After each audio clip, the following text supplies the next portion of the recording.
ಬಹಳ ಅದ್ದೂರಿಯಾಗಿ ನಡೀತಿದೆ. ಅದ್ರ ಬಗ್ಗೆ ಎಲ್ಲರಿಗೂ ನಮಸ್ಕಾರ. ಈ ಸಿಕೆ ಕನ್ವೆನ್ಷನ್ ಹಾಲ್ ಚಿಕ್ಕಕೋಡಿಗೆ ಹಳ್ಳಿ ವ್ಯಾಪ್ತಿಯಲ್ಲಿ ಬರುತ್ತದೆ.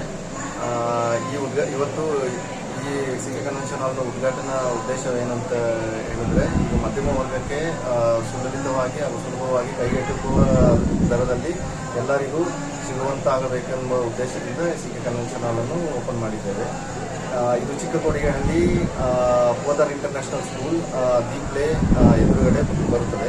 ಈ ಉದ್ಘಾಟನಾ ಸಮಾರಂಭಕ್ಕೆ ನಾವು ಶ್ರೀಮತಿ ಕುಸುಮ ಅವರು ಹಾಗೂ ನಮ್ಮ ಯಶವಂತಪುರ ಶಾಸಕರಾದ ಸೋಮಶೇಖರ್ ಗೌಡರವರನ್ನು ಆಹ್ವಾನಿಸುತ್ತೇವೆ.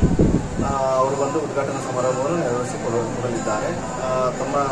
ನಮ್ಮ ಎಲ್ಲ ನಾಗರಿಕ ಬಂಧುಗಳಲ್ಲಿ ವಿನಂತಿ ಏನಂತ ಹೇಳಿದ್ರೆ, ಈ ಸುಸಜ್ಜಿತವಾದ ಸುವ್ಯವಸ್ಥೆ ಉಳ್ಳ ಈ ಸಿಕೆ ಕನ್ವೆನ್ಷನ್ ಹಾಲನ್ನು ದಯವಿಟ್ಟು ಎಲ್ಲರೂ ಸದುಪಯೋಗ ಪಡಿಸಿಕೊಳ್ಳಬೇಕಾಗಿ ತಮ್ಮಲ್ಲಿ ವಿನಂತಿಸುತ್ತೇನೆ.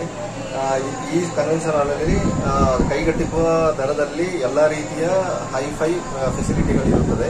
ಪಾರ್ಕಿಂಗ್ ವ್ಯವಸ್ಥೆ, ಸೌಂಡಿಂಗ್ ಹಾಗೂ AC ಕನ್ವೆನ್ಷನ್ ಹಾಲ್ ಆಗಿರೋದ್ರಿಂದ ಇದು ಸ್ಪೆಸಿಫಿಕ್ ಆಗಿ ವೆಜ್ಗೋಸ್ಕರ ಸೀಮಿತವಾಗಿ ಇಡಲಾಗಿದೆ. ಆದ್ದರಿಂದ ತಾವುಗಳೆಲ್ಲರೂ ಈ ಸುತ್ತಮುತ್ತ ಇರುವ ನಾಗರಿಕರು ಈ ಸೌಲಭ್ಯವನ್ನು ಉಪಯೋಗಿಸಿಕೊಳ್ಳಬೇಕಾಗಿ ತಮ್ಮೆಲ್ಲರನ್ನು ವಿನಂತಿಸುತ್ತೇನೆ. ಮತ್ತೆ ವಿಶೇಷವಾಗಿ ಇವತ್ತೆಲ್ಲ ಏನೇನು ಕಾರ್ಯಕ್ರಮ ಹಮ್ಮಿಕೊಂಡಿದ್ರಿ ಸರ್? ವಿಶೇಷವಾಗಿ ನಿನ್ನೆಯಿಂದಲೂ ಕಾರ್ಯಕ್ರಮ ನಡೀತಾನೆ ಇದೆ. ನಿನ್ನೆ ವಾಸ್ತು ಹೋಮ, ಗಣಹೋಮ ಎಲ್ಲ ಮಾಡಿಸಿದ್ವಿ. ಇವತ್ತು ವಿಷ್ಣು ಸಹಸ್ರನಾಮ ಮತ್ತು ವಿಷ್ಣು ಪಾರಾಯಣ ಎಲ್ಲ ನಡೀತಾ ಇದೆ. ನಾಳೆಯಿಂದನೇ ರೆಡಿ ಇದೆ. 27ನೇ ತಾರೀಕಿಂದನೇ ಈ ಸಿಕೆ ಕನ್ವೆನ್ಷನ್ ಹಾಲ್ ಎಲ್ಲರ ಸೌಕರ್ಯ ಸೇವೆಗೆ ಸೌಲಭ್ಯಕ್ಕೆ ರೆಡಿ ಇದೆ. ಸರ್, ತಮ್ಮ ಪರಿಚಯ ಮಾಡ್ಕೊಳ್ಳಿ ಸರ್. ನಾನು ಇದು ಕನ್ವೆನ್ಷನ್ ಹಾಲ್ನ ಓನರ್ ಚೇತನ್ ಕುಮಾರ್ ಅಂತ. ನಾವು ಇಲ್ಲೇ RPC ಲೇಔಟಲ್ಲಿ ಇರೋದು. ಇದು ಮುಂಚೆ ನಾವು ಫಾರ್ಮ್ ಹೌಸ್ ಆಗಿ ಮಾಡಿದ್ವಿ. ಈಗ ನಾಗರಿಕರಿಗೆಲ್ಲ ಉಪಯೋಗ ಆಗಬೇಕು ಅನ್ನೋ ಸದುದ್ದೇಶದಿಂದ ಸಿಕೆ ಕನ್ವೆನ್ಷನ್ ಹಾಲನ್ನು ಓಪನ್ ಮಾಡಿದ್ದೇವೆ.